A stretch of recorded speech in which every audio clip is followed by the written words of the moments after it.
नई सृष्टि के रचयिता भगवान को ही कहा जाता है। भगवान नई सृष्टि रचते हैं, लेकिन ये सृष्टि चक्र अनादि अविनाशी है। ये सदा ही चलता रहा है, सदा चलता रहेगा। और फिर आत्माएं, परमात्मा और ये सृष्टि अनादि और अविनाशी है। तो परमात्मा नई सृष्टि रचते हैं, ये क्यों कहा जाता है जबकि सृष्टि तो सदा ही है। तो जिस प्रकार से एक वस्त्र नया होता है तो फिर पुराना हो जाता है, उस पुराने को फिर से नया रूप धारण करते हैं। यही पिता परमात्मा की कला है, कमाल है। ऐसे ये सृष्टि चारों स्थितियों से, अवस्थाओं से पार करती है।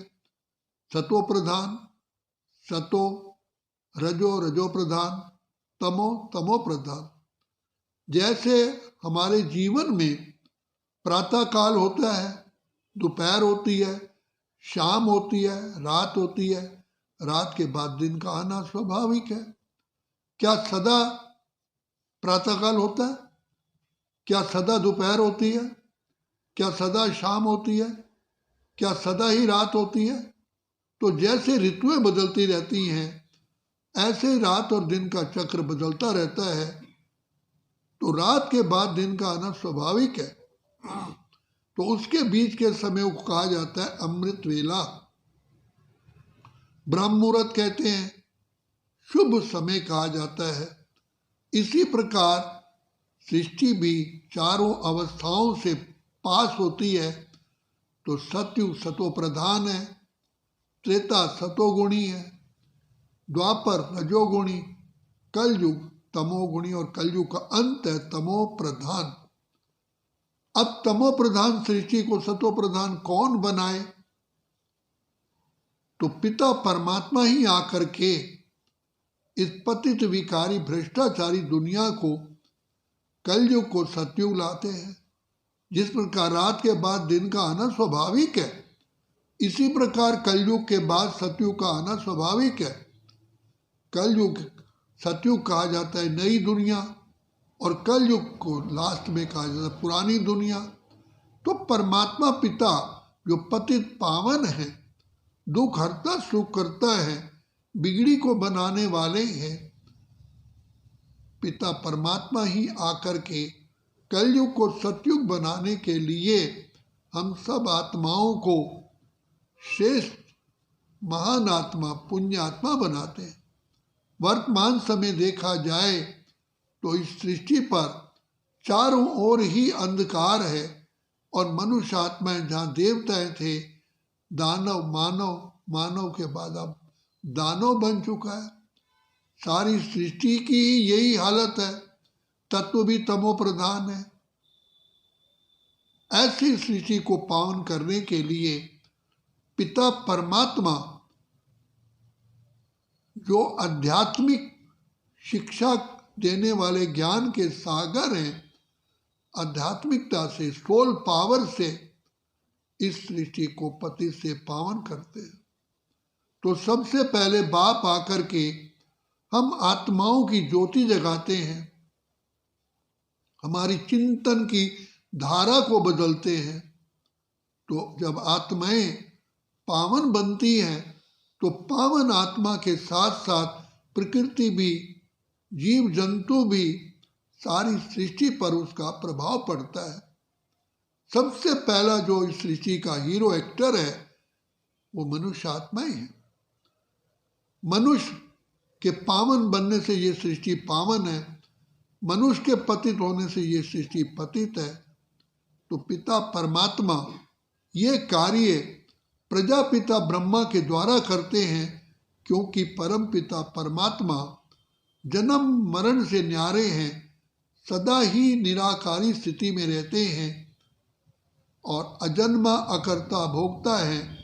तो पिता परमात्मा को ज्ञान देने के लिए जैसे आत्मा को कर्म करने के लिए शरीर की आवश्यकता होती है, बिना आँखों के आत्मा देख नहीं सकती, बिना मुख के बोल नहीं सकती, बिना जीभ के चख नहीं सकती, बिना कानों के सुन नहीं सकती, बिना नाक के सूंघ नहीं सकती। इसी प्रकार परमपिता परमात्मा को भी ज्ञान देने के लिए मुख चाहिए। तो माँ के गर्भ द्वारा जन्म नहीं लेते, लेकिन प्रकृति का आधार लेते हैं। तो बूढ़े तन में प्रवेश करके उसका नाम प्रजापिता ब्रह्मा रखते हैं।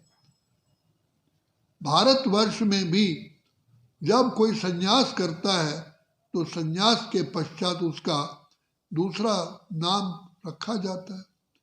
तो स्वयं पिता परमात्मा जिस तन में प्रवेश करते हैं उसको दिव्य जन्म दे करके उसका नाम भी अलौकिक नाम रखते हैं, प्रजापिता ब्रह्मा। और वैसे भी ब्रह्मा के द्वारा ही सृष्टि की रचना होती है। भगवान को भी सृष्टि का रचना कहते हैं, ब्रह्मा को भी सृष्टि का रचना कहते हैं।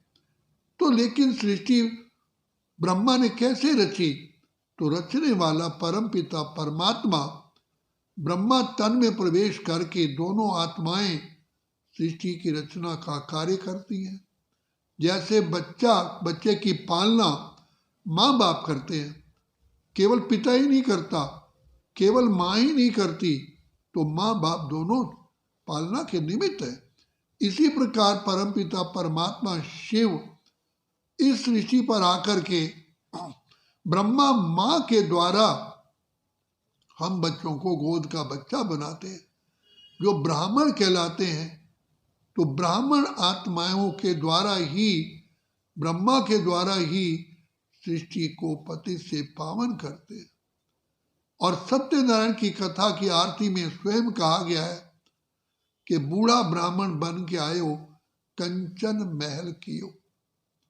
और ज्ञान सागर पतित पावन परमपिता परमात्मा शिव प्रजापिता ब्रह्मा के मुख द्वारा ज्ञान की गंगा बहाते हैं, इसलिए उनको भागीरथ भी कहा गया। भाग्यशाली रथ, संसार में अनेकों अनेक मनुष्य आत्माएं हैं, लेकिन जिस आत्मा में स्वयं परमात्मा अवतरित होते हैं वही उनका तन ही अर्थात उनका रथ ही सौभाग्यशाली है। तो प्रजापिता ब्रह्मा का रथ ही भाग्यशाली है, जिसके तन का आधार लेकर के परमपिता परमात्मा ज्ञान सागर पतित पावन ज्ञान की गंगा बहाते हैं। इसलिए शास्त्रों में भागीरथ की द्वारा गंगा का आवाहन किया गया और उन्होंने दिखाया कि शिव की जटाओं से पानी निकला।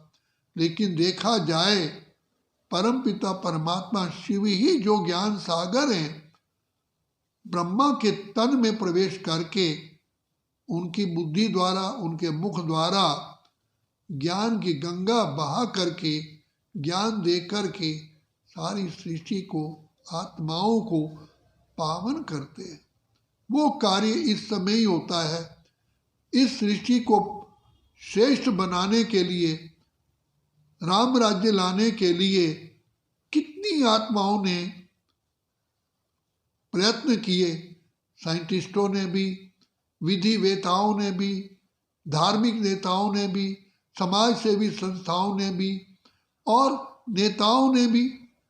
लेकिन यूं यूं उन्होंने कार्य करने में अपनी मेहनत की, लेकिन सफल नहीं हुए। अब परमपिता परमात्मा जो ही सृष्टि के रचयिता है, वो आकर के सबसे पहले मनुष्य आत्माओं को ही पावन बनाने का कार्य करते हैं। कहा जाता है, when money is lost, nothing is lost. When health is lost, something is lost. When character is lost, everything is lost. मनुष्य का धन जाता है कुछ भी नहीं गया, स्वास्थ्य गया तो कुछ गया। जब चरित्र चला जाता है तो चरित्र जाने से सब कुछ ही खो जाता है। तो शिव बाबा परमपिता परमात्मा प्रजापिता ब्रह्मा के द्वारा हम सब आत्माओं को चरित्रमान श्रेष्ठ बनाते हैं। जो मनुष्य दानव से मानव, मानव से देव बनता है। और इसी का ही वर्णन गुरु ग्रंथ साहब, गुरु नानक साहब ने कहा, मानस ते देवता किए कर्त न लागे वार। उन्होंने भी कहा लेकिन मनुष्य देवता बनाने में कौन परमात्मा को देरी न लगती, लेकिन शिव बाबा प्रजापिता ब्रह्मा और ब्राह्मणों के द्वारा ही इस पतित विकारी भ्रष्टाचारी दुनिया को पावन श्रेष्ठाचारी बनाते हैं और बना रहे हैं। उसके लिए ही हम सभी ब्राह्मण सर्वात्माओं को यही संदेश देते हैं कि आत्माएं आओ, अपने पिता परमात्मा को पहचानो, उनसे संबंध जोड़ करके युग युगांतर के लिए, कल्प कल्पांतर के लिए अपने जीवन को श्रेष्ठ महान बनाओ, क्योंकि परमात्मा पिता ही महान से महान बना सकते हैं और ना दूसरा कोई ना बना पाया है ना बना सकते। तो शिव बाबा का कार्य वर्तमान समय चल रहा है, हमें उसका लाभ उठाना है। अच्छा, ओम शांति, ओम शांति, ओम शांति।